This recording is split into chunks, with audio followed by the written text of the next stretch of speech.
DD Tamil தொலைக்காட்சி நேயர்கள் அனைவருக்கும் அன்பான வணக்கம்.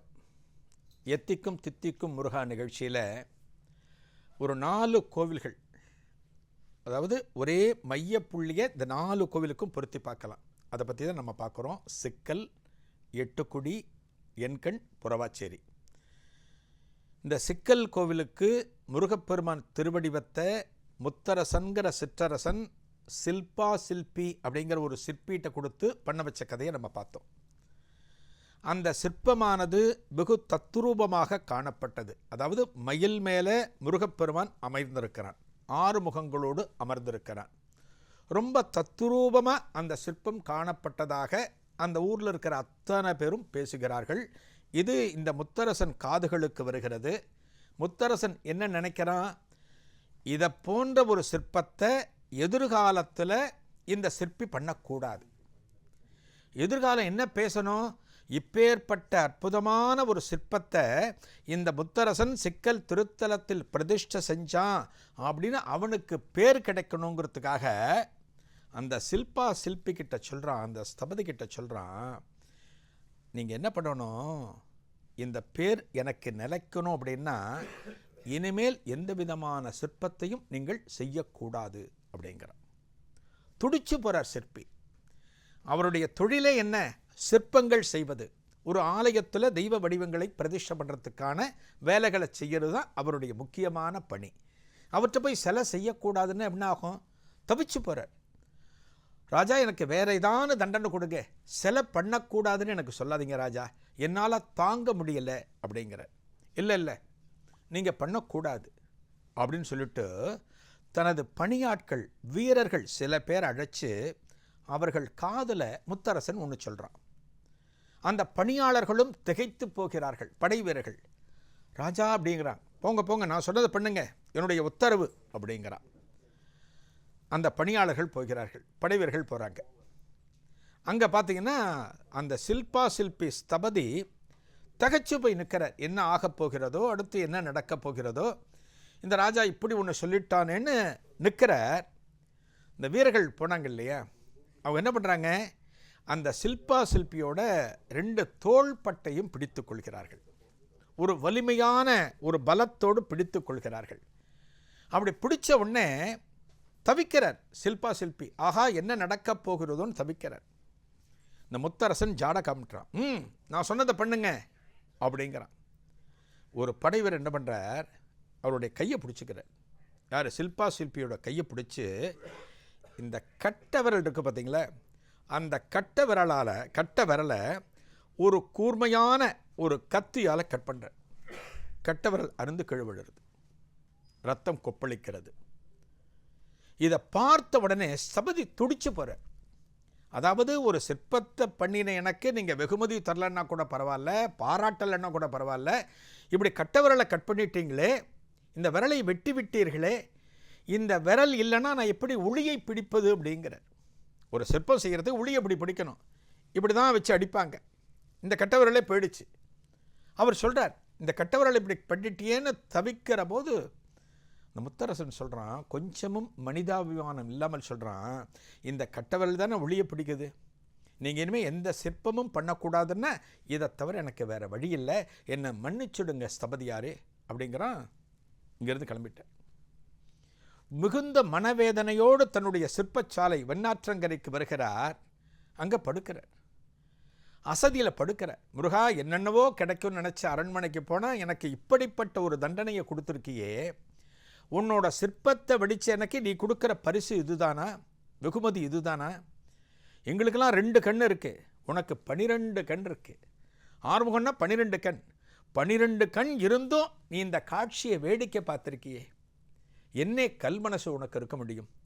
எதற்காக எனக்கு நீ இப்படி பண்ணின அப்படின்னு முருகனிடம் மனமுருக பிரார்த்தித்து விட்டு அப்படியே படுத்துட்டேன். தூக்கம் வந்துடுச்சு. போகுது, ராத்திரி வரைக்கும் போகுது. அப்படியே ராத்திரி முருகப்பெருமான் கனவுல வர, முருகப்பெருமான் கனவுல சில்பா சில்பியோட கனவுல வர, என்ன ஸ்தபதியாரே, என்ன உறக்கம், எழுந்திருங்க, அடுத்த வேலையை ஆரம்பிக்கணும் அப்படிங்கிற கனவுல. இவர் கேட்குற, அடுத்த வேலையா, எனக்கு விரலே போயாச்சே, நான் எப்படி ஒளியை பிடிக்க முடியும், எப்படி அடுத்த வேலை நான் பண்ண முடியும், கனவுல கேட்கிறேன். முருகன் சொல்கிறான், என்னோட சிற்பத்தை பண்ணினீங்க இல்லையா சிக்கல் திருத்தலத்தில், அதே திருக்கோலத்தில் மேலும் 2 சிற்பங்கள் 2 விக்கிரகங்கள் நீங்கள் தயார் செய்யணும், வேலையை ஆரம்பிங்க அப்படிங்கிறான். எப்படி முருகா பண்ண முடியும்? இந்த கை இல்லாமல் விரல் இல்லாமல் நான் எப்படி பண்ண முடியும் கேட்கிற போது, அதுக்கெல்லாம் நாளைக்கு காலையில் உனக்கு வழி கிடைக்கும் சொல்லிட்டு கனவு கலைகிறது. முருகப்பெருமான் சொல்லியாச்சு சிலை பண்ணுன்னு. ஒரு கல்லை தேர்ந்தெடுக்கிறார், தனது ஸ்தபதி அந்த சிற்ப சாலையிலேருந்து ஒரு கல்லை தேர்ந்தெடுக்கிறார். இந்த கல்லில் வடிக்கலாம், ஆனால் இந்த விரல் இல்லாமல் எப்படி வடிக்கிறது, கஷ்டமாச்சேன்னு யோசிக்கிற போது அன்றைய தினம் காலை ஒரு சிறுமி உள்ளே வழிகிறார். உள்ளே வர ஒரு சிறுமி, ஒரு 7 வயசு இருக்கும் அந்த பொண்ணுக்கு. கிட்டத்தட்ட ஒரு தெய்வாம்சத்தோடு காணக்கூடிய அந்த சிறுமி உரிமையாக இந்த சிற்ப சாலைக்குள்ளே வந்துட்டு தாத்தா தாத்தான்னு இவர்கிட்டக்க வருது. இந்த குழந்தைய பார்க்குற, யாரம்மா நீ என்னை பார்த்து தாத்தான்னு கூப்பிட்ற அப்படின்னு சபதி கேட்குறார். தாத்தா நான் உங்கள் பேத்தி தாத்தா, உங்களுக்கு உதவுவதற்காக வந்திருக்கேன் அப்படிங்கிற. அப்போ தான் தெரிகிறது, நாளை காலை தெரியும்னு முருகப்பெருமான் சொன்னானே, எனது பணிகளுக்கு உதவுவதற்காக முருகப்பெருமானே அனுப்பிச்சிருக்கான் போல இருக்கு அப்படின்னு சொல்லிட்டு அந்த சிறுமியை வரவேற்று உட்காத்தி வைக்கிறார். தாத்தா நீங்கள் சிற்பம் செதுக்க ஆரம்பிக்கலாம், நான் உங்களுக்கு ஹெல்ப் பண்ணுறேன், நான் உங்களுக்கு உதவியாக இருக்கேன், எங்கெங்கே பிடிச்சிக்கணுமோ எல்லாம் பிடிக்கிறேன் அப்படின்னு அந்த சிறுமி சொல்கிறது. முருகப்பெருமான் உத்தரவு கொடுத்தாச்சுன்னா விரல் என்ன கையே இல்லைன்னா கூட சிற்பத்தை வடிக்கலாம், முருகப்பெருமானுடைய அருள் இருந்தால் போகும். சபதி ஆரம்பிக்கிறார், வேலையை ஆரம்பிக்கிறார், மெல்ல மெல்ல வடிக்க ஆரம்பிக்கிறார். அதே போல அற்புதமான ஒரு மிருகன் திருமேனி தயாராகி கொண்டிருக்கிறது, முருகப்பெருமானுடைய திருவடிவம் தயாராகி கொண்டிருக்கிறது. இந்த சபதிக்கு என்ன ஒரு பயம், இந்த முத்தரசனுக்கு இந்த விஷயம் தெரிஞ்சு போகுமோன்னு ஒரு பயம். முத்தரசன் அடுத்து நீ ஒரு சிற்பமே தயார் பண்ணக்கூடாதுங்கிறதுக்காகத்தான் கட்ட விரலை வெட்டினான்.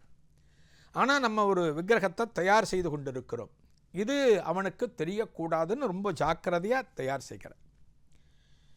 எல்லாம் பண்ணி முடிச்சாச்சு. ஒரு மாதம் 1.5 மாத காலத்தில் அழகாக தயார் பண்ணி முடித்தாச்சு. அதே போன்ற அற்புதமான சிற்பம். இப்போ இந்த சிற்பத்தை ஒருத்தர் பார்த்தார், மயில் மேலே அமர்ந்திருக்கிற ஆறுமுகன் திருவடிவத்தை பார்த்தார்னா சிக்கலில் வச்சதை விட அற்புதமாக இருப்பது போல பலருக்கு தோன்றும். அந்த அளவுக்கு அற்புதமாக பண்ணி முடிச்சுட்டார். அந்த முருகனுக்கு கண்ணு திறக்க வேண்டியதுதான் பாக்கி. கண்ணை திறந்தாச்சு அப்படின்னா முடிஞ்சு போச்சு, எல்லாம் முடிஞ்சு போச்சு, விக்கிரகத்தை கோவிலே பிரதிஷ்டை பண்ணிடலாம். அந்த ஸ்டேஜில் இருக்குது. எங்கே கொண்டு போய் பிரதிஷ்டை பண்ண முடியும், எப்படி பண்ண முடியும்? சபதி யோசிக்கிறேன். கரெக்டாக பாருங்கள், முருகப்பெருமான் அதற்கு ஏற்றாற் போல ஒரு சூழ்நிலையை உருவாக்குறான். முருகப்பெருமான் காஞ்சிரங்குடி அப்படின்னு ஒரு கிராமம் இருக்குது, அதுதான் இன்றைக்கி எட்டுக்குடின்னு பேர். இந்த கிராமத்தினுடைய பழைய பேரை காஞ்சிரங்குடின்னு பேர். அந்த காஞ்சிரங்குடியில் ஒரு சிவாலயம் உண்டு, சௌந்தரேஸ்வரர். அங்கே இருக்கிற ஈஸ்வரன் பேர் சௌந்தரேஸ்வரர். அந்த ஈஸ்வரன் கோவில்லையும் சிக்கல் போலவே ஆரம்பத்தில் முருகப்பெருமான் வடிவம் கிடையாது, எட்டுக்குடியில் முருகன் விக்கிரகம் கிடையாது. இந்த சிக்கல் ஆலயத்தில் பல பக்தர்களின் வேண்டுகோளுக்கிணங்கி முத்தரசனும் விரும்பி அந்த ஆலயத்தில் முருகப்பெருமான் திருவடிவத்தை பிரதிஷ்டை பண்ணின தகவலை அறிந்த இந்த காஞ்சிரங்குடி அன்பர்கள் அந்த முத்தரசன்கிட்ட போய் அடுத்து ஒரு வேண்டுகோள் வைக்கிறாங்க.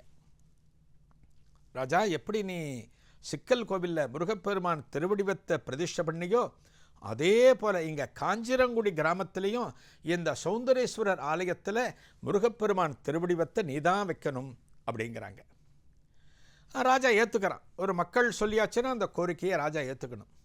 ராஜா என்ன பண்ணுற, சரி நான் பண்ணுறேன் அப்படின்னு சொல்லிட்டு இந்த ஸ்தபதியை கூட்டிகிட்டு வர சொல்கிறான். எந்த ஸ்தபதி, எந்த கட்ட விரலை இந்த ராஜா எடுத்தானோ அதே ஸ்தபதி சில்பா சில்பியை வரவழைக்கிறான். என்னடா அது சில்பா ஸ்தபதி யோசிக்கிற, என்னடா ராஜா கூப்பிட்றான்ட்டு அரசவைக்கு வர வந்த உடனே அந்த சில்பா ஸ்தபதியை வரவேற்று இந்த முத்தரசன் சொல்கிறான், அவர்கிட்ட சொல்கிறான், சபதியாரே அடுத்து ஒரு கோவிலுக்கு ஒரு முருகன் விக்கிரகம் வேணுங்கிறாங்க, நான் உங்களுக்கு உதவியாக ஒரு 2-3 ஸ்தபதியை நான் அனுப்புகிறேன், உங்களோட மேற்பார்வையில் அவனுக்கு தெரியும் இவரால் சிற்பம் பண்ண முடியாது, விரலை வெட்டியாச்சுன்னு நினச்சி முத்தரசன் சொல்கிறான், உங்களோட மேற்பார்வையில் இன்னொரு சிற்பம் தயார் பண்ணுங்க, அதை காஞ்சிரங்குடியில் வைக்கணும் அப்படிங்கிறான். இவருக்கு சந்தோஷம். ஏன்னா முருகன் திருவடிவத்தை அடுத்து கேட்கிறான், அடுத்து இந்த ராஜா கேட்கிறான். ஆனால் முருகன் ரெடியாக இருக்கார். ஒரு உணர்ச்சி வசப்பட்டு என்ன பண்ணுறாராம், சந்தோஷத்தின் மிகுதியில் இந்த சில்பி சொல்கிறார் முத்தரசனை பார்த்து, மன்னா நீ 2-3 ஸ்தபதியில் அனுப்ப வேண்டாம், சிற்பம் தயாராக இருக்குது அப்படிங்கிற. ராஜா சீட்டிலேருந்து எந்திரிக்கிறான், அரியாசனத்திலிருந்து எழுகிறான். சிற்பம் தயாராக இருக்கா? எப்படி தயாராக இருக்க முடியும் கேட்கிறான் மன்னன். விஷயத்தை சொல்கிறார், தயார் செஞ்சுட்டேன்.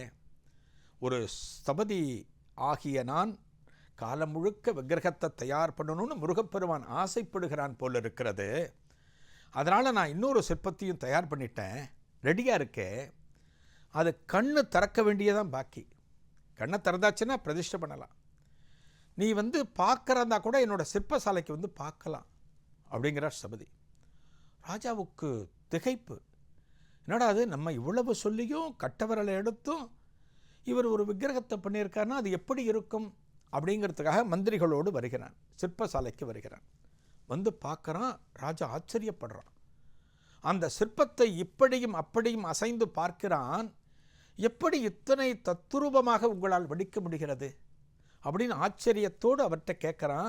எல்லாம் முருகப்பெருமானோட அருள்பா அப்படிங்கிறார்.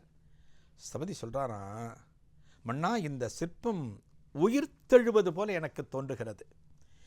இந்த மயில் அப்படியே பறக்கும் போல எனக்கு தெரிகிறது.